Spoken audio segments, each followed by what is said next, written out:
guys, Faded here, and welcome back to my channel for another video. And today I'm going to show you what I record with all my hardware in my studio. So let's go ahead and get out of this awful yellow light and this terrifying echo, and let's go in here to my studio. Alright, let's go ahead and get focused out here. Alright, now here's my awesome gaming PC, which has two GTX 780s in there. They're overclocked editions, and also a 1000 watt power supply. A couple hard drives, 2 terabyte hard drives, or two 1 terabyte hard drives, and it's actually a custom bracket. I actually had a much bigger case that came up over my desk, and it was just ginormous. If you go back and look at some of my videos, I do have that ginormous PC there. So I took everything out and crumpled it all in here, and it took some wiggling around. I actually had to custom make that hard drive bay because the two GTX 780s could not fit, and they actually made me take out the drive cage. And then here I have a H100i, which is connected to my 4770K, and which is really cool. So I can turn down the settings and make them quiet. So when I record, I can make this thing really quiet. And also, what helps with that is the fan controller, which I can, add speed, turn up the fans, turn it back down, which is really nice. It's nice to have, but that is in no way my temperature. It actually never gets any close. I just don't use the temperature sensors on there. But yeah, it gets pretty hot in there with those two 780s. But anyways, here we have my cable modem, which I got rid of my Comcast business class modem, but if anybody has a Comcast modem, just go ahead and get your own, pay for your own, and do your own thing, and don't let them use you to offer Wi-Fi to other people. So anyways, enough about that. But here's my gaming monitor. This is a Asus 144 Hertz gaming monitor. It doesn't have the best color accuracy, so when I do edit on my other PC, which has a really good color accuracy. But it does keep them frame rates up there, and you can really stay in the game. And it only has one millisecond input latency, so that's really nice. And here's my SteelSeries Sensei. I think that's what this is.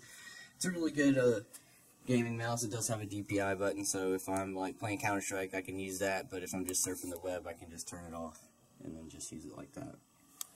And then here I have the SteelSeries Shift, which is pretty nice. It's thinking about getting a K70, a Corsair K70, but I'm not too sure at this point. And then here's my AT4040 with a pop filter. But I have this as well, and I just use one or the other. I don't ever use them both, but anyways.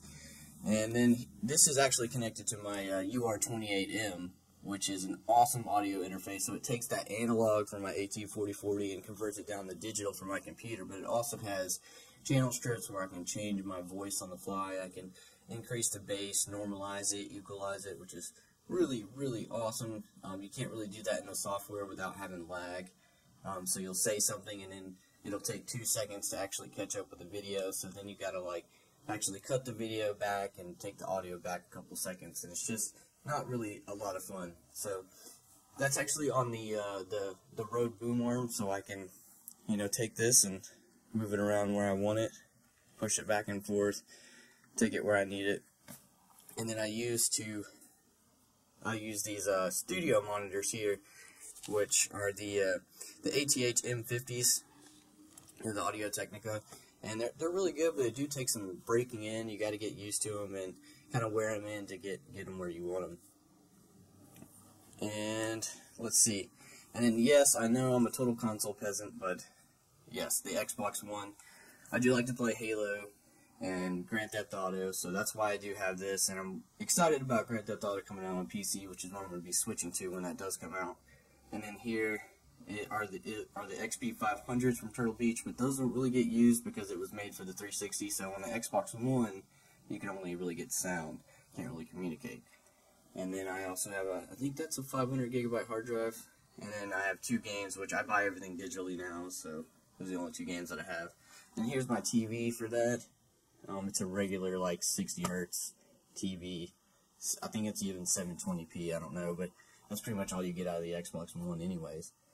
And then here is my bass trap, which is this big black thing right here, which really helps my recording and does a lot for me. And it really helps to kind of block out the bass that you would get in these normal corners up here. And then here I have my acoustic absorption pads, which these don't do a lot. They're okay. They're a little bit overpriced and they're overrated, I think. What you really, if you're looking at getting in recording, I think you should really invest in bass traps. Those are probably the best thing that you could do.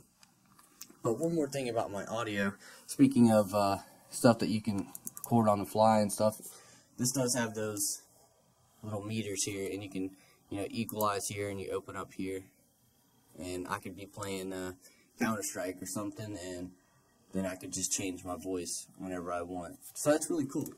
And anyways, here's my refrigerator, which is stocked nicely with all the essential products, but it is actually off right now because it does make quite a bit of noise. And then here is my awful cable management.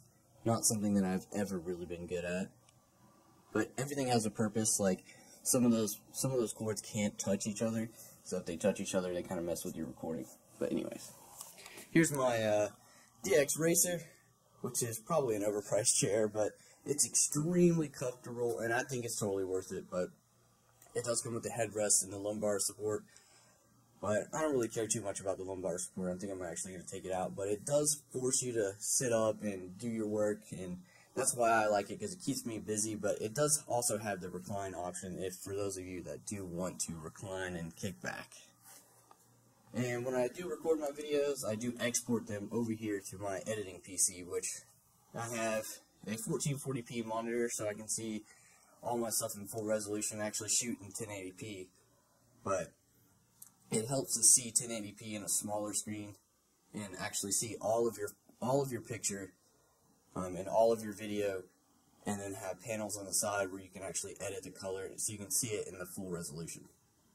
But this is really good at color accuracy, so I can change the color, get it where I want it, and it won't look weird on your end. So that's why I got that. And then I also have these speakers here, so whenever I do record, I can kind of get an idea of what it's going to sound like on your end, and I can tweak the settings last minute if I need to, because sometimes these studio monitors over here don't really show you everything that you would want to see, so those help with the audio side of things.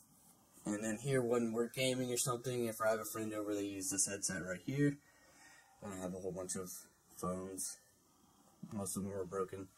But then here we have this monitor. It's a blue, this mic right here. It's a Blue Yeti, and they also use that sometimes. And that's just for recording on the fly or any last minute adjustments. So I have that here, and I just plug that up if I ever need it. And then here is the awesome editing PC, which is a 5820K. You probably can't see anything in here, but it's a 5820K overclocked. It's got an H105 radiator on there, a GTX 760, a 750 watt power supply, a couple hard drives, and an SSD. But it's really mainly used for editing. It doesn't really game at all. That's why it has a GTX 760 in there. And then this is an awful chair. Never buy anything from Flash Furniture. Jesus.